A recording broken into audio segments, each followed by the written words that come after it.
Hola! Toleleche, toleleche. Kunin at basahin, kunin at basahin. Ako po si Kuya Sam Pagaduan, ang inyong kasama sa ating lumalim at mamunga Gospel Reflection. Ngayon ay August 22, 2026. Ang mabuting balita ng Panginoon ayon kay San Mateo, chapter 23, verse 1 to 12. Noong panahong iyon, sinabi ni Jesus sa mga tao at sa kanyang mga alagad, ang mga eskriba at mga pariseyo ang kinikilalang tagapagpaliwanag ng kautusan ni Moises. Kahit gawin ninyo ang itinuturo nila at sundin ang kanilang inuutos. Ngunit huwag ninyong tularan ang kanilang gawa, sapagkat hindi nila isinasagawa ang kanilang ipinapangaral. Nagbibigkis sila ng mabibigat na dalahin at pinapapasan sa mga tao. Ngunit ni daliri ay ayaw nilang igalaw upang tumulong sa pagdadala ng mga iyon. Pawang pakitang tao ang kanilang mga gawa. Nilalaparan nila ang kanilang mga pilakterya at hinahabaan ng palawit ng laylayan ng kanilang mga damit. Ang ibig nila ang maupo ang pandangal sa mga piging at mga tanging luklukan sa mga sinagoga. Ang ibig nila ay pagpugayan sila sa mga liwasang bayan at tawaging guro. Ngunit huwag kayong patawag na guro, pagkat iisa ang inyong guro, at kayong lahat ay magkakapatid. At huwag ninyong tawaging ama ang sinumang tao sa lupa, sapagkat iisa ang inyong ama, ang amang nasa langit. Huwag kayong patawag na tagapagturo, sapagkat iisa ang inyong tagapagturo, ang Mesiyas. Ang pinakadakila sa inyo ay dapat maging lingkod. Ang nagpapakataas ay ibababa at ang nagpapakababa ay itataas. Ang mabuting balita ng Panginoon. Pinupuri ka namin, Panginoong Hesukristo.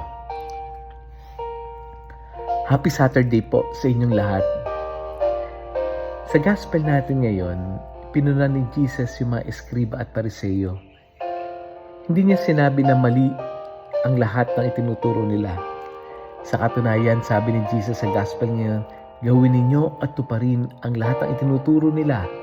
Ngunit, huwag ninyong tularan ang kanilang mga gawa. Bakit? Dahil nagsasalita sila tungkol sa tama, pero sila mismo, hindi nila ginagawa kung ano yung tama. Kaya, dinescribe pa ni Jesus kung ano yung behavior nila. Nagtatali sila, nagdadagdag sila ng mga mabibigat na pasanin at ipinapapasan sa mga tao. Ngunit ayaw man lamang nilang igalaw kahit na itulong ng daliri nila para tumulong. Ibig sabihin, mayroong malaking gap sa pagitan ng kanilang words at action.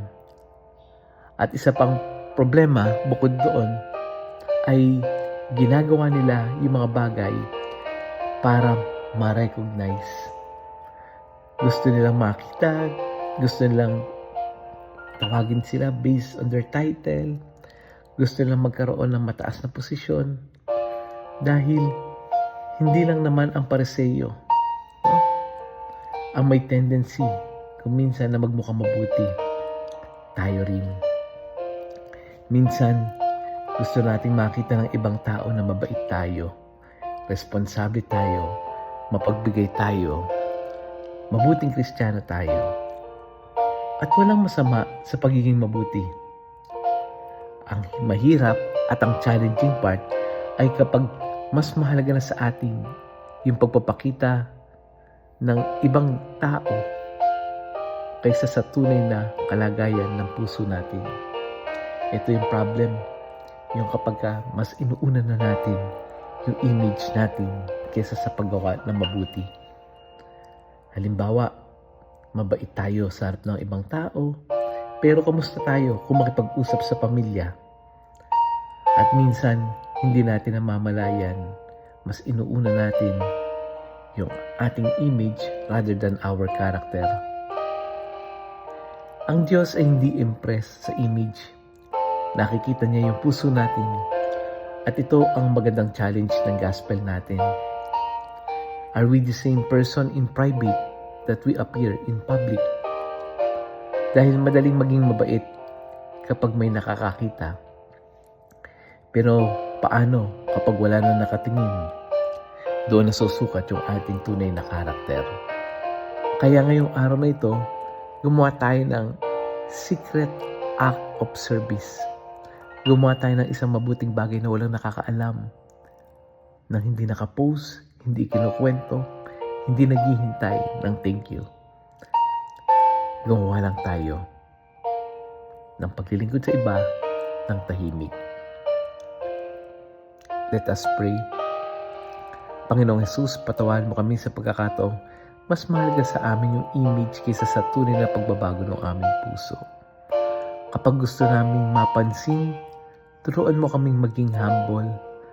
Kapag naghahanap kami ng recognition, ipaalala mo na sapat nang makita mo yung ginagawa namin, hindi kailangan ng ibang tao.